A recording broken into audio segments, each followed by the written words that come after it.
All right, guys, so we're going to end today's podcast on a very, very large, scary note.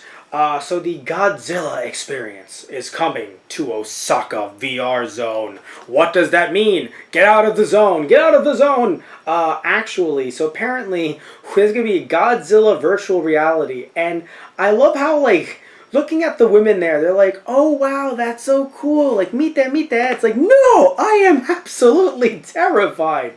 That reminds me of, I don't know if you guys ever saw this. It was in Universal Studios when I was a kid. Sadly, they've gotten rid of the ride. You can find video of it on YouTube, though, and man, is it a blast from the past. King Kong Confrontation. So you actually I'm going to gush out right now on that briefly. So I was I was there with my dad, and I was 8 at the time, I believe. We were on like a trolley, and it was just going through New York, and there was a woman there. I'm pretty sure because it was sometimes a woman, sometimes a dude. Pretty sure it was a woman saying like, hey, so here we are, we're on the trolley, everything's going nice. And you see over there, there's that building over there, and then there's that building over there, and everything's beautiful. And oh no, and then we just see King Kong in the distance. By the way, this wasn't VR, these were animatronics. So if they became sentient, they could kill us. And so these were animatronics, and you could see a King Kong way far away. It was actually very small. Of course, from the distance, though, it would have been much, it looked like it was going to be larger, of course, if we were up close. But it was really far away, hanging off of, I think it might have been the Empire State Building. And we were all like, oh no, this is going crazy. And, but quickly, we have to make a detour, and we have to go fast. And then, of course, King Kong got too close, and things started getting shaky. But then, King Kong actually grabbed onto us. And apparently, looking at the behind-the-scenes stuff, not just the actual ride itself, but when you look at the behind-the-scenes on YouTube, you can see that his head was bigger than the entire trolley. So it was bigger than some of the actual sets that they had around us that we were moving around.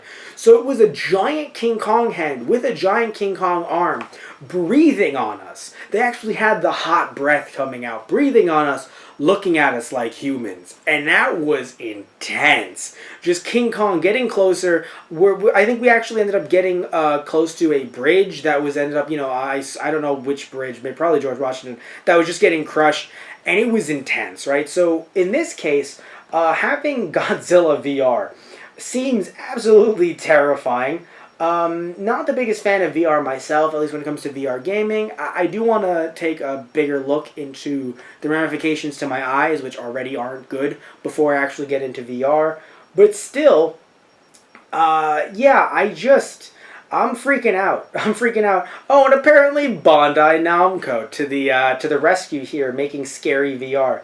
So VR Zone Shinjuku is actually, if you guys don't know, is a virtual reality arcade in Japan, which is owned by Bandai Namco Entertainment. And so VR Zone Osaka, it's actually scheduled to open in the fall, so actually it isn't open yet. But apparently, I assume they're going to be using Godzilla as their biggest attraction. I would want to see it if I was in Japan, honestly. And let's see. So the Godzilla VR attraction will put players in the seats of helicopters as they fly around fighting Godzilla himself. See, I don't know about that. I prefer we're just going about our day, oh no, Godzilla, versus giving me a gun and give me a gun and a VR helmet. Because I feel like even without the helmet, I've seen Godzilla movies. Just recently, Tristan Walter and I actually discussed or if we haven't yet, then it's coming out soon, on our Those Guys on the Radio YouTube channel and our Blog Talk Radio account, blogtalkradio.com/Those Guys on the Radio. We talked about the newest Godzilla anime movie. Heck, even on Keikaku Corner, we talked about the trailer for Godzilla King of the Monsters, that second Godzilla movie, a sequel to the 2014 Godzilla movie in the US. We know how this is going to happen. I'm going to die in VR. I'm not prepared for that yet. Who survives? Some do, but the ones that actually go up against Godzilla, do they usually survive? Do they usually? In some cases. I mean, the Japanese side of things, to be fair, a bit more, but still, I don't know. I'm not. You know what? They do survive, but we never see them again. So anyway, no one will ever see me again. Either way, let's see here. So they will be making use of VR goggles and also a moving seat. But my question is, will they be using water? Which is not even a joke, I'm being serious. Water or, not fire, but like the attempting to recreate fire with heat, which is not fire. It's the idea of just, showing heat, and because we're looking at VR, it's like, oh my goodness. I do wonder if they're going to go for that 4D effect. It would be nice. Ooh, there's also other attractions. Evangelion VR. Wait, let me explain why. I'll explain why I'm laughing in a second.